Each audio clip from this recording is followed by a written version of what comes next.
Artie?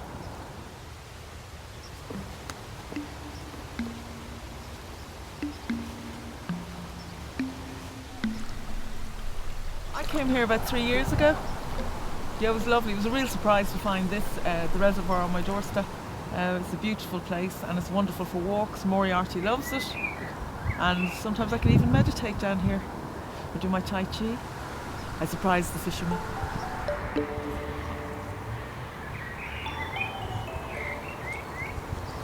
This is fun. I was quite late when I came into sculpture, and it was almost by accident. I came over from Ireland and I was, what was I doing? I had loads of jobs. I had lots of different jobs. My friend suggested I do a degree, and I did in information and media. And I think it was around this time that I covered a story on Rodin and discovered sculpture for the first time. So I decided when I finished my degree, when I graduated, I would treat myself to an evening course. And it was Dorothy Arthur. It was drawing class. And the lovely thing about Dorothy was she was also in her 40s when she came into sculpture, and I was approaching my 40th as well.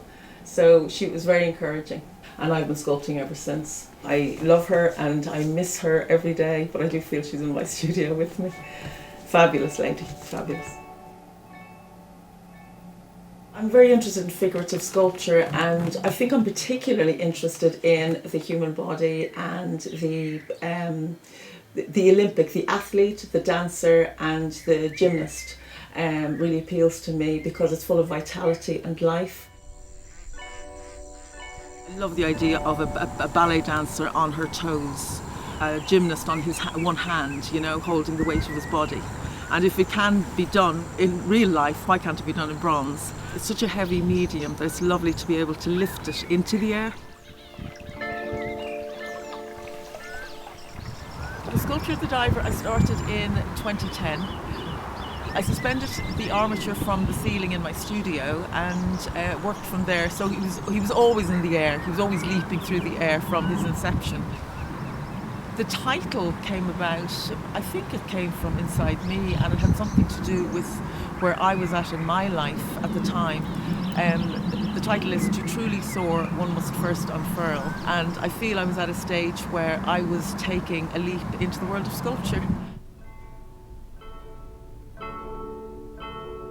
I work very quickly in clay. Clay is my medium, and clay is something that is very representative of the flesh covering the visceral layers of the body.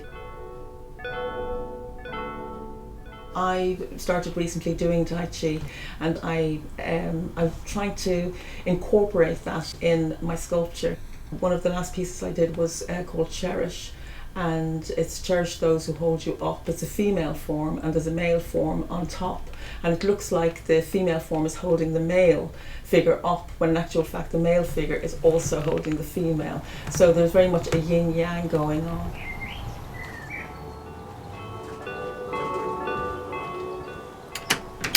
I grew up in Dublin. I was adopted at the age of 2 into a family where there were other adopted children. We stood out on the road, indeed, our family, because we were different colours. So the neighbours called us United Nations Headquarters. There was no sculpture at home and there was no art at home. There was an awful lot of church iconography, religious iconography, and I grew up surrounded by that.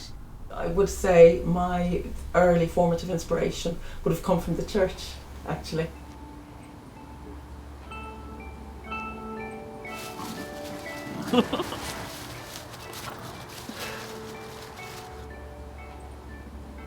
I think it's too sunny and too bright, and we are making noise. I think the chances of getting deer right now are very slim. Occasionally, in the mind's eye, I can see a figure walking through the trees. So I almost use nature as a backdrop.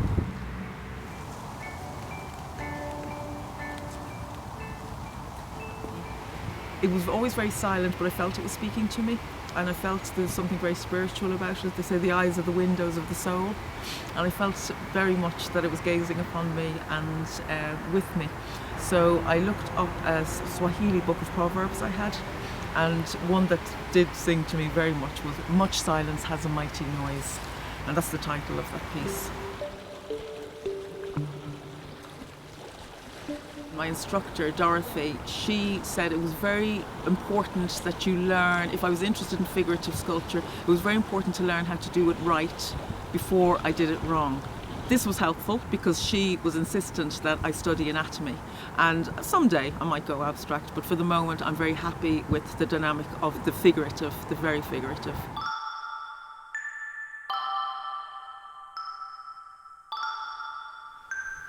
I think we all have hidden talents, and through learning and education and meditation, I believe we can actually change our lives for the better. I wasn't young when I came into sculpture, and I was quite late when I found sculpture, but boy am I so glad I did. You know, I absolutely love what I do now, and I wouldn't change it for the world. I had a significant birthday this year, and it was the happiest birthday for me because I feel I'm on track. Up until now, I didn't know which way I was going. I didn't know the direction. Now I know, and I'm just so happy.